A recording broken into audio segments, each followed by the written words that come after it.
If you're blind or visually impaired, but you can hear, then sound is a vital way of experiencing the world around you. How humans and creatures hear, make and experience sound is at the heart of the Sensing Nature project being run by Waveney and Blythe Arts in partnership with the Norfolk and Norwich Association for the Blind. And in 2017, the Sensing Nature project will be looking to create a sound trail using visually impaired musicians and singers. The trail will take place at Thornham Woods near Eye in Suffolk and is being led by two professional composers and musicians who currently lead Tactile, a group for visually impaired musicians based in London.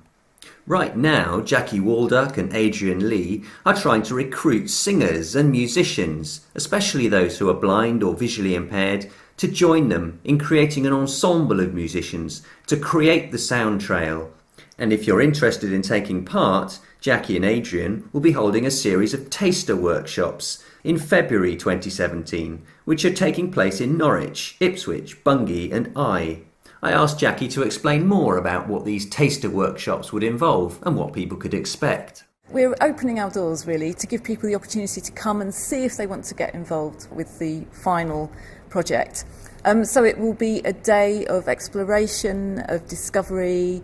We'll probably start off with some icebreakers and find different ways to get to know each other's names. We'll probably move on from there to exploring rhythm that we can all respond to, and then eventually to building up layered pieces. For example, I might start with a little rhythmic figure,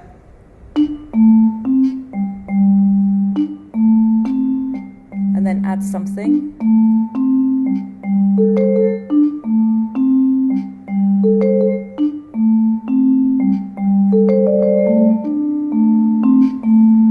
And then we can, we'll start to create our own music and our own sounds, literally from whoever's in the room, whatever instruments they play, whatever voices they have, and use that process of building up and exploring and discovering each other. And what would be your hopes for what you've achieved by the end of the day? What would be amazing, I think, by the end of the day would be to have created a piece or even two short pieces that are created by everyone in that group. So everyone in that group has a voice of creation within the compositions that we make up. And some musicians, and many musicians, perhaps will be used to and comfortable with reading off sheet music, but I imagine you're not going to be doing that at this workshop. You're absolutely right, yeah.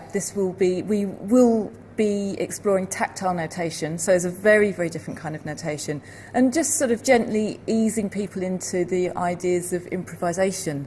So if you're new to improvisation, come along and give it a try. It's built on so many things that you do already know about. Things like call and response, things like questioning phrases and answering phrases, things like hearing someone's idea and just adding a little bit to it, or copying what someone does, or adding a harmony line. Before you know it, you will be improvising and drawn into this process. And if people are drawn in, of course, the next move will be to start working on the performance piece for the concerts in July. How do you see that panning out? What are you expecting to happen over those few months of developing this work? At the moment, we don't know what this piece is going to be. So I think we'll probably start with the site itself.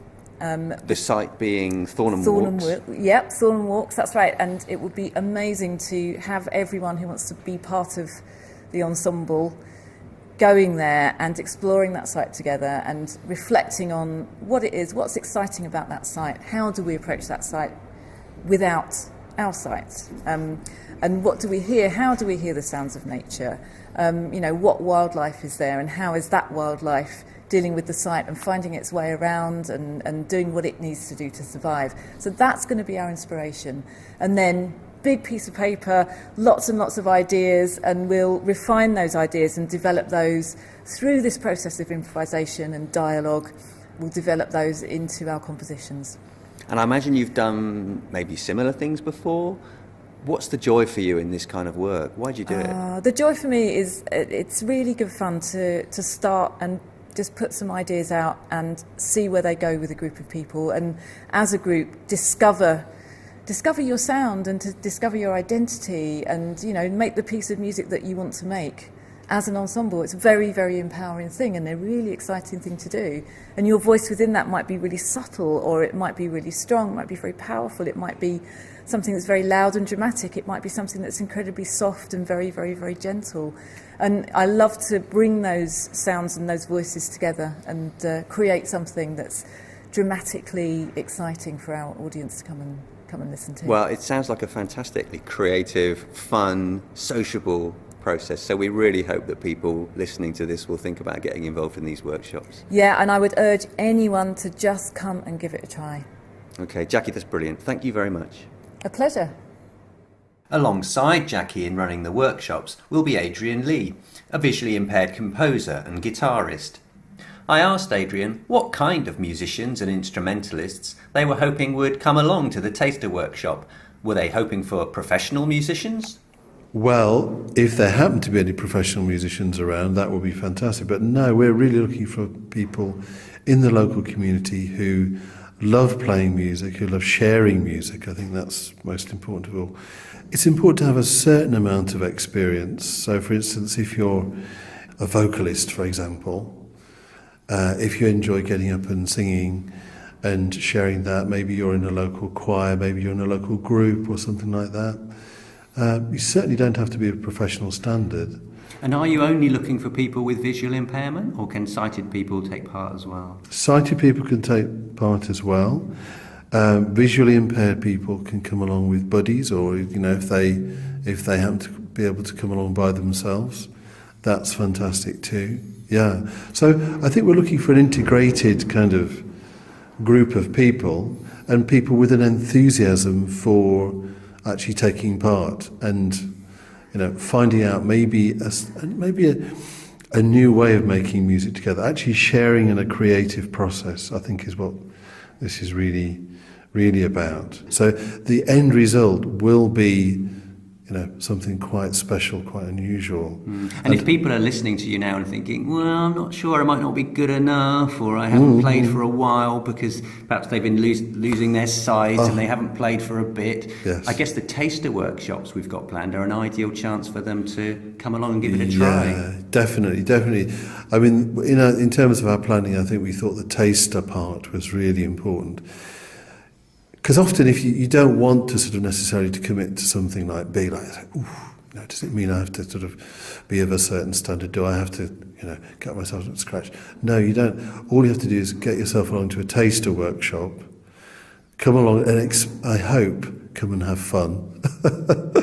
That's what we're planning anyway. We're planning to have some fun. And in that process, you might just find that if you haven't played an instrument for a while, and you enjoyed playing music but not so sure about it now, this will be your opportunity to reconnect with your instrument, reconnect with your voice, and what's most important is reconnect in terms of sharing your music with other people. That was Adrian Lee. And if you want more information about the Sensing Nature project, or perhaps you'd like to join one of the taster workshops, you can contact me, Mike Davison, on 01379 852 501, or email davisonmike@outlook.com. Alternatively, to book a place on the Norwich workshop, contact Mark Smith at the Norfolk and Norwich Association for the Blind. His email is marksmith@nnab.org.uk, or you can phone the office on 01603 629 558.